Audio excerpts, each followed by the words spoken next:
गोविंद हरे मुरारे, हे नाथ नारायण वासुदेव।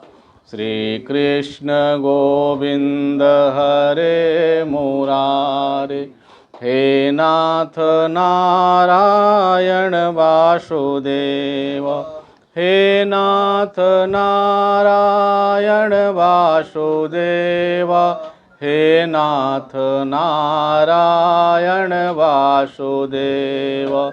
श्री कृष्ण गोविंद हरे मुरारे, हे नाथ नारायण वासुदेव।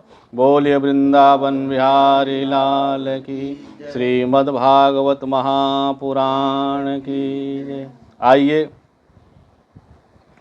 रोज की भांति आज भी हम श्रीमद्भागवत महापुराण का कथा प्रसंग श्रवण करेंगे। विचार करेंगे कैसे सनकादिक ऋषियों का मुलाकात नारद जी से होता है और कैसे भक्ति का कष्ट दूर होता है। लोक विग्रह मुक्तस्य नारदस्य स्थिरस्य च, विधि श्रवे कुतः प्रीति संयोगः कुत्र तैषः। कहते हैं कि लोक विग्रह मुक्तस्य, मतलब नारद समस्त विषय वासनाओं से मुक्त जो हैं और उनमें कोई लोक विग्रह नहीं दिखाई देता, सांसारिक कोई विग्रह उनके अंदर दिखाई नहीं देता। और सांसारिक विग्रह से परे सनकादिक ऋषि भी हैं। तो इन सनकादिक ऋषियों का मुलाकात भगवान नारद से कैसे हो गया और किस प्रकार से भक्ति के दुख का दूर करने के लिए श्रीमद्भागवत कथा श्रवण करते हैं नारद जी सनकादिक ऋषियों से, ये बात हमें बताइए। परीक्षित जी सुखदेव जी महाराज से पूछते हैं और यही बात उद्धव जी मैत्रेय जी से पूछते हैं और यही बात जनमेजय जी महाभारत में जनमेजय जी भी यही बात पूछते हैं वैशंपायन जी से। बड़ी विचित्र बात यह है कि एकदा ही विशालायाम चत्वार ऋषयो मलः, जिसका मल निर्मल है, वो निर्मल मन वाले शनकादिक ऋषि एक बार विशाला क्षेत्र में भ्रमण कर रहे थे सत्संग के लिए कि कोई सत्संगी मिले तो हम उनसे सत्संग करेंगे। ठीक उसी समय नारद जी उनको मिल जाते हैं। जिस समय सनकादिक ऋषि भ्रमण करते हुए जा रहे थे, नारद जी भी बड़ा बेचैनी से, व्यग्रता से नारद जी चलते चले जा रहे थे। सनकादिक ऋषियों ने कहा कि महाराज, आपको तो कोई सांसारिक विषय वासना सताती नहीं, लोक विग्रह परे आप हैं, फिर हम आपको देख रहे हैं कि आपका मुख मलिन है, आपके चेहरे पर उदासीनता छाई हुई है। कथम ब्रह्मन दिन मुखः, आपका मुख मलिन क्यों है, आपके चेहरे पर उदासी क्यों छाई हुई है? हे ब्राह्मण, ये आप हमें बताने का प्रयास कीजिए। आपको क्या चिंता हो गई? कुतस् चिंतातुरो भवान, आपको क्या चिंता हो गई? नारद जी कहते हैं कि महाराज, बड़ी विचित्र बात है। इस धराधाम को हम सबसे श्रेष्ठ लोक समझ करके यहां आए थे कि ये धराधाम, ये धरती सर्वश्रेष्ठ लोक है। और सर्वश्रेष्ठ लोक समझ करके जब यहां आए तो हमने हर तीर्थों में भ्रमण किया, हर मठ मंदिर में गए, हम गृहस्थों के यहाँ भी गए, वानप्रस्थों के यहाँ भी गए, सन्यासियों के यहाँ भी गए, ब्रह्मचारियों के यहाँ भी गए, मगर कहीं भी हमें मन को संतोष देने वाली शांति नहीं मिली। न पश्यम कुचित मनः संतोष कारकम। अहम तो पृथ्वीं यतो ज्ञात्वा सर्वोत्तमामिति पुष्करम च प्रयागम च काशीं गोदावरीं तथा हरिक्षेत्रम कुरुक्षेत्रम श्रीरंगम सेतुबंधनम एवमादिषु तीर्थेषु भ्रममाण इतस्ततः। कह रहे हैं कि अहम तो पृथ्वी में, या तो मैं पृथ्वी पर आया ये देखने के लिए कि सर्वश्रेष्ठ लोग पृथ्वी पर है। लोग शांति से तो रहते हैं पृथ्वी पर कि नहीं, लेकिन मैं हर तीर्थों में गया। पुष्करम च प्रयागम च, मैं पुष्कर में गया, प्रयाग में गया, काशी गया, गोदावरी गया, हरिद्वार गया, कुरुक्षेत्र गया, सेतुबंध रामेश्वरम भी गया। उनके कहने का मतलब है कि मैं हर तीर्थ में घूमा, लेकिन कहीं भी ना पश्यम कुचित मनः संतोष कारकम, मन को संतोष करने वाला, मन को शांति देने वाला कोई कहीं दिखाई नहीं दिया। सभी लोग अशांत दिखाई दे रहे हैं, सभी लोग अशांत। तीर्थों में भी लोग अशांत हैं, मंदिरों में भी लोग अशांत हैं, गृहस्थ भी अशांत है, सन्यासी भी अशांत है, वानप्रस्थ भी अशांत है, गृहस्थ भी अशांत है, ब्रह्मचारी भी अशांत है, कहीं भी शांति नहीं है। क्यों? क्योंकि कलिला धर्म मित्रेण धार्यम बाधिताधुना। ये कलयुग का जो मित्र है अधर्म, कलयुग का मित्र है अधर्म, और कलयुग ने अधर्म के बल पर सारे जगह अधर्म का साम्राज्य फैला दिया है। कलयुग ने अधर्म के सहारे चारों तरफ अधर्म का साम्राज्य फैला दिया है। सब तरफ अधर्म ही अधर्म दिखाई दे रहा है। सत्यम नास्ति तपः शौचम दया दानम न विद्यते। कहीं सत्य दिखाई नहीं दे रहा है, कहीं सत्य दिखाई नहीं दे रहा है। सत्य की तो लोग बात कर रहे हैं, लेकिन सत्य क्या है जानते नहीं हैं।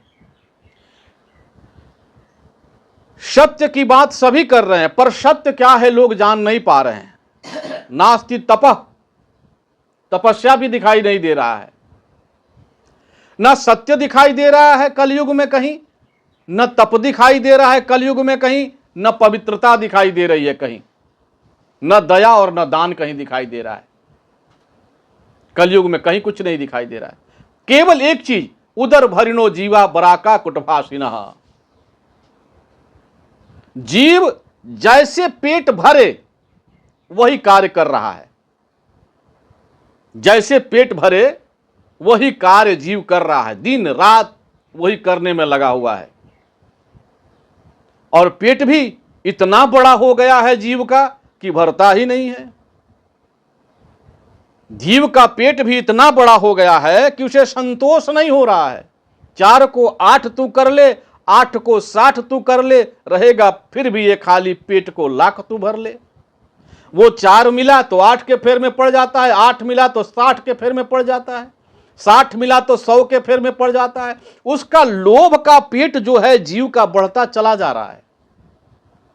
करे कि सत्यम नास्ति तपः, न कहीं सत्य है न कहीं तप है। सत्य को पाखंडियों ने असत्य के माध्यम से ढक दिया है, सत्य असत्य के माध्यम से ढका हुआ है, और तप दंभ से ढक गया है, और शौच पवित्रता अपवित्रता से ढक गया है, दया हिंसा से ढक गया है, और दान अभिमान से ढक गया है। जीव दान भी दे रहा है तो अभिमान से दे रहा है। लोग एक ही काम कर रहे हैं महाराज। नारद जी कहते हैं सनकादिक ऋषियों से कि जैसे पेट भरे मात पिता बालक ही बुलावहीं, उदर भरे सोई धर्म सिखावहीं। माता पिता भी अपने बच्चों को बुलाकर कहते हैं कि वही काम करो जिससे तुम्हारा पेट भरे, और बच्चा जीवन भर पेट भरने का कार्य करते करते मर जाता है, उसे अपने सत्य का बोध नहीं होता। व्यर्थ में नर्तन पाया है मनुष्यों ने। नर्तन पाकर भी मनुष्य पशुवत कार्य कर रहा है। ये नारद जी ने देखा। बोला कि और भी बड़ी विचित्र बात हमने देखा। बोले मंदा सुमंद मतयो मंद भाग्या हयुपदुता। व्यक्ति मंदमती हो गए हैं। इस कलयुग में लोग मंदमती हो गए हैं। मति बड़ा छोटा हो गया है। अच्छा, मति छोटा हो और भाग्य बड़ा हो तो कार्य चल जाएगा। मति छोट बा, अब भाग्य बड़ा हो तो काम चल जाएगा। बोले नहीं, भाग्य भी छोटा हो गया है। मंदा सुमंद मतयो, बोले मंद भाग्या, मंद भाग्य भी हो गया है उनका। बोले और क्या, हयुपद्रुता, बड़ी उटपटांग कार्य करने वाले हो गए हैं। हमेशा उटपटांग कार्य कर रहे हैं ये लोग। कल पाखंड निरता हसंतो विरक्त सब परिग्रहा। संत भी जो है ना वो पाखंडी हो गए हैं। पाखंड निरता हसंतो, संत भी पाखंडी हो गए हैं। पाखंड का मतलब क्या है कि थोड़ा थोड़ा पाप करके और उसको बटोरा जाए, उसको पाखंडी कहते हैं। जो थोड़ा थोड़ा पाप करके बटोरे, पाखंडी। पापस्य खंडान यस्य सह पाखंडी, जो थोड़ा थोड़ा पाप करके बटोरे उसे पाखंडी कहते हैं। मतलब पाप करे तो पुण्य के आड़ में करे, पुण्य के आड़ में पाप कर रहा है वो पाखंडी है। बोले संत भी पाखंडी हो गए हैं। और बड़ी विचित्र बात है, विरक्त जो संत दिखाई दे रहे हैं वो सब परिग्रहा, जो अपरिग्रही होनी चाहिए संतों को होना चाहिए, अपरिग्रह होना चाहिए संतों को, वो संत भी परिग्रही हो गए हैं। धन बटोरने में लग गए हैं। संत भी धन इकट्ठा करने में लग गए हैं। इस कलयुग में मैंने यही देखा। तरुणी प्रभुतागे है श्यालको बुद्धिदायक। और घर में केवल नई स्त्रियों का बोलबाला चलता है। यह मैं नहीं कहता, भागवत भगवान कह रहे हैं तरुणी प्रभुतागे है। गृह में केवल तरुणी स्त्रियों का बोलबाला चलता है। और श्यालको बुद्धिदायक, लोग सबसे ज्यादा बुद्धिमान किसको समझते हैं? किसको? कलयुग में लोग सबसे बुद्धिमान किसको समझते हैं? तो माई बाप कलयुग में सबसे ज्यादा बुद्धिमान समझते हैं घर में बियाह परी नु, बियाह शादी। तो जो पैसा का बेग है वो लोग अपने भाई को नहीं देंगे। ल भैया धर, चाहे बड़का भैया छोटको भैया के ना देखी, ल है बबुआ धर पैसा के बेग। देगा किसको? तो बोले साला जी को देगा, साला को देगा। क्यों? कि श्याल को बुद्धिदायक, अपने साला को ही सबसे ज्यादा बुद्धिमान लोग समझेंगे। सबसे ज्यादा बुद्धिमान किसको समझेंगे? कहेंगे साला को। इस प्रकार से लोग कन्या विक्रयणो लोभा दंपति नाम चकलकनम कह रहे हैं। कन्या को विक्रय करने लगे लोग, कन्या का आय व्यय करने लगे हैं लोग इस कलिकाल में। और पति पत्नियों में प्रायः कलह बीत रहा है। प्रायः कलह इस कलयुग में हो रहा है। कम लिम्पंत इति कली, जो क आपके सुख पर दुख का पर्दा डाल दे उसे कली कहते हैं। जो घर घर में कलह करा दे, कलह करा दे, बाप बेटे में कलह करा दे, भाई भाई में कलह करा दे, सास बहू में कलह करा दे, वो कलह करा दे वही तो कली है। और इस कली ने अपने मित्र अधर्म के द्वारा सारे कलयुग पर अपना साम्राज्य फैला लिया है।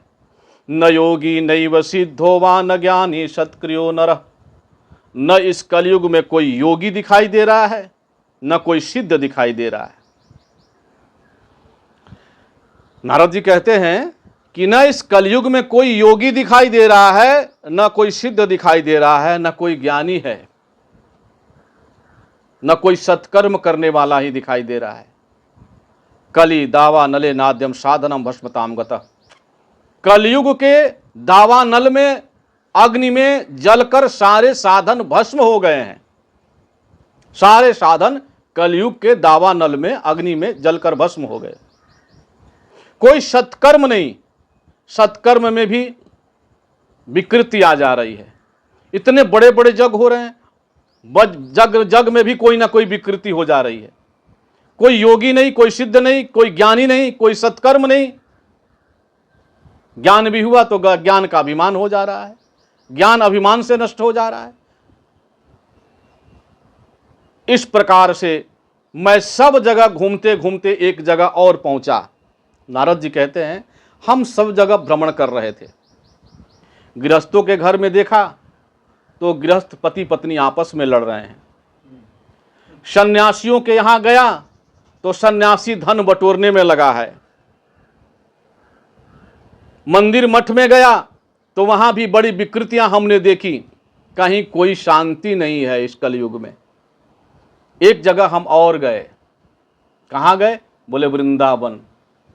जब नारद जी कहते हैं कि वृंदावन में गया तो रास्ते में जा रहा था तो एक विचित्र चीज मैंने देखा। क्या देखा? बोले कि एक नवयुवती स्त्री रो रही थी और उसके पास ही समीप में दो वृद्ध पुरुष पड़े थे। एकदम वृद्ध, जर्जर अवस्था को लग रहा था कि अंतिम सांस ले रहे हैं, ऐसे दो पुरुष पड़े थे और नवयुवती स्त्री रो रही थी और बहुत सारी नवयुवतियां उसे घेर कर बैठी हुई थी, वो सब भी रो रही थी। मैं कौतूहल बस उसके पास जाना चाहता था लेकिन गया नहीं। तो दूर से ही उसने हमें देखा, वो नवयुवती स्त्री ने दूर से हमें देखा तो वो कहती है भो भो साधो क्षणम तिष्ठ मम चिंता पिनाशय दर्शनम तव लोकस्य सर्वथा गहरम परम। वो कहती है भो भो साधो, हे महात्मा, हे महात्मा जरा सुनिए, एक क्षण के लिए आप जरा सुनिए, एक क्षण के लिए आ जाइए, मेरे चिंता का निवारण कीजिए, मेरे चिंता को मिटाइए। नारद जी ने कहा कि हम गए और जब हम गए तो हमने पूछा कि देवी तुम कौन हो? तो वो देवी कहती है दर्शनम तव लोकस्य सर्वथा अघहरम परम। आपका दर्शन संसार में सब पापों का मूल जो है वो नष्ट कर देने वाला है। समस्त पाप को नष्ट कर देता है आपका दर्शन। हे महात्मा, आप एक काम करिए, मैं बहुत चिंतित हूं, मैं बहुत दुखी हूं, आप मेरे दुख का निवारण कीजिए, आप मेरे चिंता को मिटाइए। हमने कहा देवी तुम कौन हो? तो वो देवी कहती है हम भक्त रीति ख्याता इमौ में तन्यौ मतौ। देवी कहती है मैं भक्ति हूं। वो नवयुवती कहती है अहम भक्ति रीति, मैं भक्ति हूं और इमौ में तन्यौ मतौ, ये दोनों मेरे पुत्र हैं। अरे, और इनका नाम ज्ञान और वैराग्य है। ज्ञान वैराग्य नामानव काल योगे न जर्जरौ। इनका नाम ज्ञान और वैराग्य है। नारद जी ने कहा बड़ी आश्चर्य हुआ कि पुत्र है 100 बरस का और माता है 16 बरस की। माता नवयुवती 16 बरस की दिखाई दे रही है और पुत्र 100 बरस के वृद्ध हैं, वो भी प्राणांत को लगता है अंतिम सांस ले रहे हैं। ऐसा कैसे हो गया? देवी ने कहा कि हे साधु, हे नारद जी, मैं भक्ति हूं, ये मेरे ज्ञान वैराग पुत्र हैं। हम द्रविड़ देश में उत्पन्न हुई, उत्पन्ना द्रविड़े साहम वृद्धिम कर्नाटके गता। मैं द्रविड़ देश में जन्म लिया हमने और कर्नाटक में मैं बढ़ी, महाराष्ट्र में कहीं कहीं सम्मानित हुई, लेकिन जब मैं गुजरात पहुंची तो मेरी भी अवस्था जर्जर हो गई। गुर्जर जीर्णताम गतः, गुजरात में मैं जर्जर हो गई। लेकिन मैं जब वृंदावन पुनः आई तो वृंदावन आने के बाद मैं तो नवयुवती हो गई, लेकिन मेरे पुत्र जो हैं जर्जर अवस्था को प्राप्त हो गए, वृद्ध अवस्था को प्राप्त हो गए। इनका कोई यहां ग्राहक नहीं है। वृंदावनम पुनः प्राप्य नवीनेव स्वरूपिणीम। वृंदावन के संयोग से मैं तो नवयुवती हो गई। वृंदावन का मतलब होता है जहां भक्ति हमेशा नई बनी रहे। वृंदानाम यौवनम यस्य सह वृंदावन। जो जालांधर पत्नी वृंदा के नाम से, जो वृंदा के नाम से वृंदावन की शोभा हो रही है वो भक्ति से युक्त है। जहां भक्ति नृत्य करती है उसका नाम है वृंदावन। जो भगवान के हृदय में भक्ति नृत्य करेगी तो भक्त का हृदय ही वृंदावन हो जाएगा। ये हृदय वृंदावन हो जाएगा और इसमें भगवान श्री कृष्ण खेलने लगेंगे, आनंद लेने लगेंगे। इस प्रकार से वो कह रही कि वृंदावन में मैं जब से आई तब से तो मैं तरुणी हो गई, नई हो गई, लेकिन हमारे लड़के दोनों जर्जर हो गए। इनका कोई यहाँ ग्राहक नहीं है, यहाँ कोई इनको पूछने वाला नहीं है। तो नारद जी कहते हैं कि महादेवी तुम चिंता न करो, ये वृंदावन के संयोग से ऐसा हुआ है। धन्यम वृंदावनम तेन भक्ति नित्यति यत्र च, धन्य है ये वृंदावन जहां हमेशा भक्ति नई बनी रहती है। आज भी वृंदावन में जाइएगा तो जो 90 वर्ष के बाबा हैं ना वो भी राधे राधे करके ठुमका लगा देंगे। जो 90 वर्ष के बाबा हैं जिनको चलने फिरने में भी कठिनाई होती है वो बाबा भी राधे राधे गाते हुए ठुमका लगा देंगे। वृंदावन में भक्ति आज भी नई बनी हुई है, लेकिन ज्ञान वैराग्य शून्य भक्ति, ज्ञान वैराग्य से शून्य भक्ति, जो भक्ति जीव का कल्याण करने में सामर्थ्यवान नहीं हो रही है। भक्ति स्वतंत्र सकल सुख खानी, मतलब बिनु सत्संग न पावहि प्राणी। भक्ति स्वतंत्र है, स्वतंत्र सत्ता है भक्ति। भक्ति स्वतंत्र सकल सुख खानी, सकल सुख की खान है भक्ति। और जो सकल सुख की खान भक्ति है वो वृंदावन में रो रही है महाराज। भक्ति स्वतंत्र सकल सुख खानी, वो सुख की खान, वो स्वतंत्र भक्ति वृंदावन में तो रो रही है। तो जो रो रही भक्ति है वो जीव का कैसे कल्याण करेगी? जो भक्ति स्वयं रो रही है वो जीव का कल्याण कैसे करे? बोले ज्ञान वैराग्य से शून्य भक्ति रोती ही है। जब ज्ञान वैराग्य से भक्ति शून्य होती है तो वो भक्ति रोती है, और रोती ही नहीं है, जीवन भर रोराती है। घंटी बजाएंगे महाराज टाइम से, हम शंख बजाएंगे, नाक मूदेंगे, 2 घंटा पूजा करेंगे। 2 घंटा पूजा करने के बाद हम क्या क्या करेंगे हमको खुद पता नहीं। ये जो भक्ति है ना, दिखाऊ भक्ति, जो दिखाने के लिए हम भक्ति कर रहे हैं कि बस महाराज दिखाएंगे 2 घंटा। महाराज हम जब तक पूजा नहीं करते हैं तब तक पानी ना पीला। हम जब तक पूजा नहीं करते तब तक पानी नहीं पीते हैं।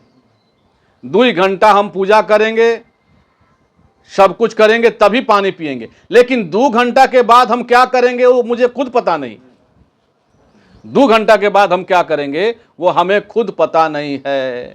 कथम परीक्षिता राज्ञा स्थापितो है शुचि कली। भक्ति देवी कहती है व्यर्थ में परीक्षित ने इस कलयुग को प्रवेश करने दिया। इस कलयुग को खत्म ही कर दिए होते परीक्षित तो अच्छा होता। परीक्षित व्यर्थ में इस कलयुग को रहने दिया। प्रवृत्ते तु कलौ सर्वसार कुत्रगतो महान। इसके आते ही, कलयुग के आते ही संसार का हर सार खत्म हो गया। सार माने रस, हर रस फीका हो गया। चाहे साधना का रस हो या संसार का रस हो, हर रस फीका हो गया। इसे व्यर्थ परीक्षित ने आने दिया। इस प्रकार से यत् फलम। तो नारद जी कहते हैं कि महादेवी भले ही इस कलयुग में लाख बुराइयां हैं, भले ही इस कलयुग में लाख बुराइयां हैं, लेकिन एक जो इसमें बड़ा सुंदर गुण है वो गुण किसी भी युग में नहीं है। बोले क्या? तो बोलते हैं यत् फलम नास्ति तपसा न योगे न समाधिना। नारद जी कहते हैं जो फल तपस्या से नहीं मिलती, जो योग साधना से नहीं मिलती, जो समाधि लगाने पर नाक मूंदने पर भी नहीं मिलती, तत्फलम लभ्यते सम्यक कलौ केशव कीर्तनात्। वो फल कलयुग में परमात्मा का नाम मात्र लेने से मिल जाता है। कलयुग में, कलयुग केवल नाम आधारा, सुमिर सुमिर नर उतर ही पारा। कलयुग में केवल नाम का आधार है। भाय कुभाय अनख आलसहूं, नाम जपत मंगल दिशि दसहूं। अगर जीव भाव से भी जपे, कुभाव से भी जपे, अनख आलस से भी जपे, तो जीव का कल्याण हो जाता है। इतनी स्वतंत्रता है कलयुग में, इतना आरक्षण है कलयुग में, भक्ति में इतना आरक्षण है कलयुग में। जैसे अग्नि का धर्म है, जान के अगर आग रख पर पैर रखिएगा तो भी, और अगर अनजान में रखिएगा पैर तो भी, वो जलाकर राख कर देती है, जलाएगी। अग्नि का धर्म है जलाना, वैसे ही परमात्मा के नाम का धर्म है पाप का क्षय करना। परमात्मा का नाम पाप का क्षय करता है, और ये कलयुग में सबसे श्रेष्ठ है नाम। यत् फलम नास्ति तपसा न योगेन समाधिना, तत्फलम लभते सम्यक कलौ केशव कीर्तनात्। परमात्मा कृष्ण के कीर्तन मात्र से जीव तर जाता है, लेकिन कीर्तन करना पड़ेगा। कीर्तन जिसके करने के बाद हमारा तन कृत्य कृत्य हो जाए, प्रफुल्लित हो जाए, गदगद हो जाए, आनंदित हो जाए, हर्ष उल्लास के साथ भर जाए, उसे कीर्तन कहते हैं। और अगर कहते हैं परमात्मा कहते हैं कि जो इस कलयुग में कीर्तन नहीं बंद करेगा, तो कीर्तन शब्द को उलट दीजिए, कीर्तन शब्द को उलट दीजिए तो हो जाएगा नर्तकी। जो कीर्तन नहीं करेगा तो नाच ही नर मर कटकी नाई, उसे नर्तकी के तरह इस संसार में नाचना पड़ेगा, और नर्तकी के तरह संसार में नाच करके इस संसार से बहिष्कृत करके इस संसार से जाना पड़ेगा उसे। बोलो वृंदावन बिहारी लाल की। जो कीर्तन न करे वो नर्तकी बन जाता है। बोले वृथा खेद से बालो अहो चिंता तुरो कथम। कह रहे हैं कि आप व्यर्थ में, हे देवी, नारद जी कह रहे हैं, हे देवी तुम व्यर्थ में चिंता मत करो, तुम व्यर्थ में चिंता कर रही हो। वृथा खेद से बाले कहो चिंता तुरो कथम, तुम व्यर्थ में चिंता क्यों कर रही हो? क्यों? क्योंकि श्री कृष्ण चरणाम्बुज स्मर दुखम गमिष्यति। भगवान श्री कृष्ण के चरण कमल का स्मरण करो। भगवान श्री कृष्ण के चरण कमल का स्मरण करो। भगवान श्री कृष्ण के चरण कमल का स्मरण करते ही जीव दुख के बंधन से छूट जाता है। दुखम गमिष्यति, दुख नष्ट हो जाएंगे। द्रौपदी च परित्राता ये न कौरव कश्मलात। कह रहे हैं कि द्रौपदी की जिसने रक्षा कर ली, कौरव के सभा में जिसने द्रौपदी के लाज को बचा लिया, और जो गोपियों की रक्षा करने वाले भगवान जिसने गोपियों की रक्षा कर ली, वो परमात्मा कहीं गए नहीं हैं। पालिता गोप सुंदर्या स कृष्ण क्वापिनो गता। वो कृष्ण कहीं गए नहीं हैं, वो यही हैं। बस भक्त उनको पुकारता है, हृदय से परमात्मा प्रकट हो जाते हैं। भक्त देरी करता है पुकारने में जी, भक्त पुकार नहीं पाता है परमात्मा को हृदय से, इसलिए परमात्मा की दूरी बनी रहती है। भक्ति देवी से नारद जी कहते हैं कि हे देवी, केवल परमात्मा के चरण कमल का स्मरण कर, तुम्हारा दुख नष्ट हो जाएगा। क्योंकि कलयुग के जैसा कोई युग नहीं है। इस कलयुग में मैं तुम्हें घर घर स्थापित करके मानूंगा। इस कलयुग में नारद जी कहते हैं, मैं तुम्हें घर घर में स्थापित करके मानूंगा। गेहे गेहे जने जने स्थापयिष्यामि, मैं तुम्हारी स्थापना करके रहूंगा। हे भक्ति देवी, पापिनोपि गमिष्यन्ति निर्भयम कृष्ण मंदिरम। पापी से पापी व्यक्ति भी परमात्मा श्री कृष्ण का नाम स्मरण करते ही बोल रहे हैं गमिष्यन्ति निर्भयम कृष्ण मंदिरम, भगवान श्री कृष्ण के धाम को चला जाता है। पापी से पापी व्यक्ति भी एक बार परमात्मा श्री कृष्ण का नाम जप ले तो भगवान श्री कृष्ण के धाम को चला जाता है। इस प्रकार से मैं घूम रहा था, उस समय भगवान श्री कृष्ण, भगवान नारद जी कहते हैं कि हमने भक्ति देवी को देखा। ज्ञान और वैराग्य को पुष्ट करने के लिए, ज्ञान और वैराग्य को पुष्ट करने के लिए मैंने बहुत सारे शास्त्र के वचनों को सुनाया, गीता के पाठ को मुहुर मुहुर किया, बार बार सुनाया, तो भी उनकी निंद्रा नहीं खुल रही है। थोड़े देर के लिए उनकी आंखें खुली, थोड़ा सा मूर्छा टूटा और फिर मूर्छित होकर गिर गए। ज्ञान प्रबुद्धताम शीघ्रम रे वैराग्य प्रबुद्धताम। हे ज्ञान उठ जाओ, हे वैराग्य उठ जाओ। लेकिन ज्ञान और वैराग्य उठने का नाम नहीं ले रहे हैं। तब तक आकाशवाणी हुई, तब तक आकाशवाणी हुई कि इनको उठाने के लिए कोई तुम्हें सदकर्म करना पड़ेगा। हे नारद जी, आप जब कोई सदकर्म करेंगे तो ये ज्ञान और वैराग्य पुष्ट होकर उठ जाएंगे। तो नारद जी ने कहा कि महाराज सदकर्म क्या है? आकाशवाणी ने ये नहीं कहा कि ये कर्म करो, आकाशवाणी ने केवल कहा सदकर्म करो। अब सदकर्म करने के लिए मैं पूछते चलता हूं महात्माओं से, हर तीर्थ में घूम रहा हूं कि महाराज सदकर्म क्या है, जिस सदकर्म से ज्ञान वैराग्य पुष्ट हो जाए। तो कोई कहता है गीता पाठ कीजिए, कोई कहता है वेद पाठ कीजिए, कोई कहता है महाभारत पढ़िए, कोई कहता है समाधि लगाइए, कोई कहता है योग कीजिए, कोई कहता है तपस्या कीजिए, और कोई कोई तो कहता है कि महाराज जब आप नहीं जानते हैं तो हम लोग क्या बताएं। जब नारद जी को पता नहीं है कि ज्ञान वैराग्य को पुष्ट करने का साधन क्या है, तो हम क्या बताएं। कोई कोई तो देखता है कि नारद जी आ रहे हैं तो मुंह छुपा करके भाग जा रहा है कि आए हैं नारद जी तो पूछेंगे कि बताओ ज्ञान वैराग्य को कैसे पुष्ट किया जाए। कोई कोई तो बता भी नहीं पा रहे हैं, मुंह छुपा के भाग जा रहे हैं। शनकादिक ऋषियों ने कहा कि हे नारद, घबराओ जन, घबराओ मत।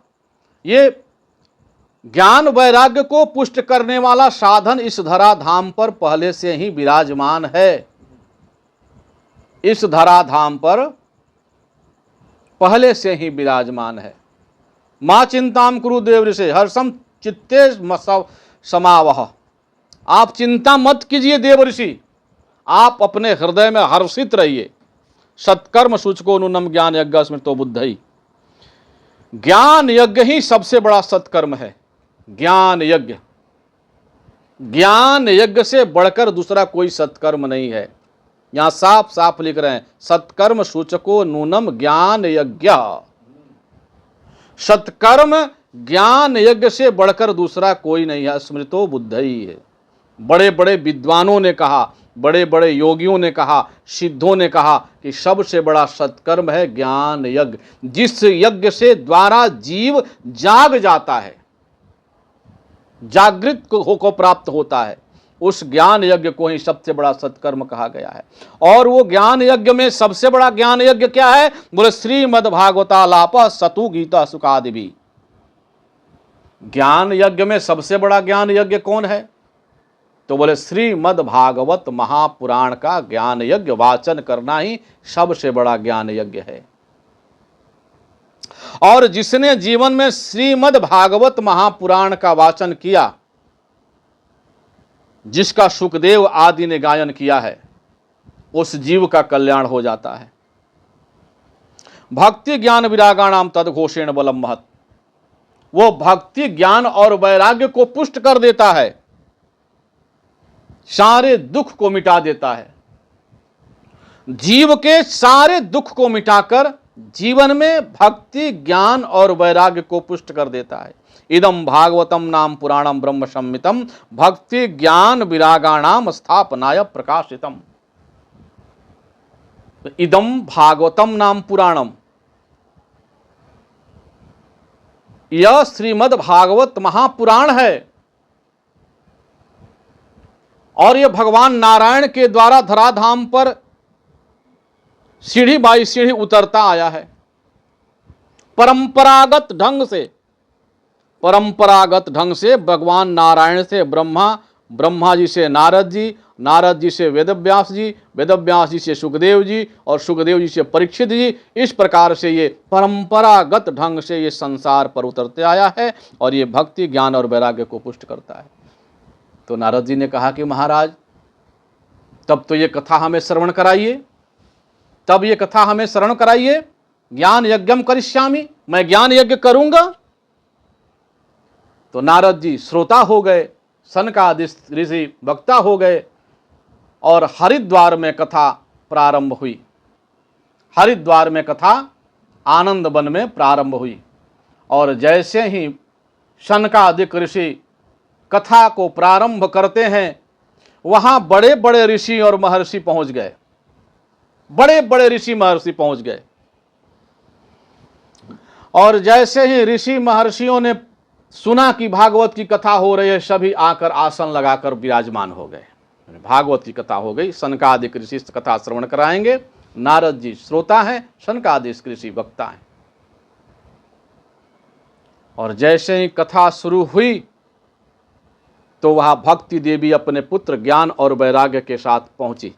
भक्ति सुतौ तौ तरुणौ गृहीत्वा प्रेमे करूपा सहसा विरासित श्री कृष्ण गोविंद हरे मुरारे नाथेति नामानि मोर वदन्ति। भक्ति श्रुतौ तौ तरुणौ गृहीत्वा। सनकादिक ऋषियों ने कहा कि हे नारद जी, देखिए ये भक्ति अपने पुत्रों के साथ यहां नृत्य करने लगी, नवयुवती हो गई। जैसे कथा शुरू हुई भक्ति नवयुवती हो गई, अपने पुत्रों के साथ नृत्य करने लगी। तो सनकादिक ऋषियों ने कहा कि नारद देखो, भक्ति श्रुतौ तौ तरुणौ गृहीत्वा। हे नारद देखो, भक्ति सहित ज्ञान वैराग्य नृत्य कर रहे हैं और क्या गा रहे हैं? श्री कृष्ण गोविंद हरे मुरारे हे नाथ नारायण वासुदेव। श्री कृष्ण गोविंद हरे मुरारे हे नाथ नारायण वासुदेव। हे नाथ नारायण वासुदेव, हे नाथ नारायण वासुदेव, हे नाथ नारायण वासुदेव, हे नाथ नारायण वासुदेव। श्री कृष्ण गोविंद हरे मुरारे हे नाथ नारायण वासुदेव। बोलिए वृंदावन बिहारी लाल की। भक्ति देवी नृत्य करने लगी, ज्ञान वैराग्य पुष्ट हो गए। भक्ति देवी कहती हैं कि सकल भुवन मध्य निर्धनास्ते धन्या निवसते हृदय येषाम श्री हरिर भक्ति रेखा। भक्ति देवी कहती है धन्य है श्रीमद् भागवत महापुराण। कहते सकल भुवन मध्य निर्धनास्ते धन्या। इस सकल भुवन में जो सबसे निर्धन है, जिसके पास एक टाइम भोजन करने के लिए भी सोचना पड़ता है, सकल भुवनस्ते निर्धनास्ते धन्या, वो निर्धन भी धन्य है जिसके हृदय में भक्ति निवास करती है और भक्ति के साथ भगवान हरि निवास करते हैं। बोलो वृंदावन बिहारी लाल की। आज बस यहीं तक। अनंत कोटि ब्रह्मांड नायक असरण शरण दीनानाथ दीनबंधु अकारण करुणा वरुणालय भक्तवांछा कल्पतरु परमात्मा श्री कृष्ण चंद्र के चरण कमलों में मैं अपने प्रवचन पुष्पांजलि को समर्पित करता हूँ। मैं अपने सत्संग पुष्पांजलि को समर्पित करता हूँ। श्री कृष्ण गोविंद हरे मुरारे हे नाथ नारायण वासुदेव।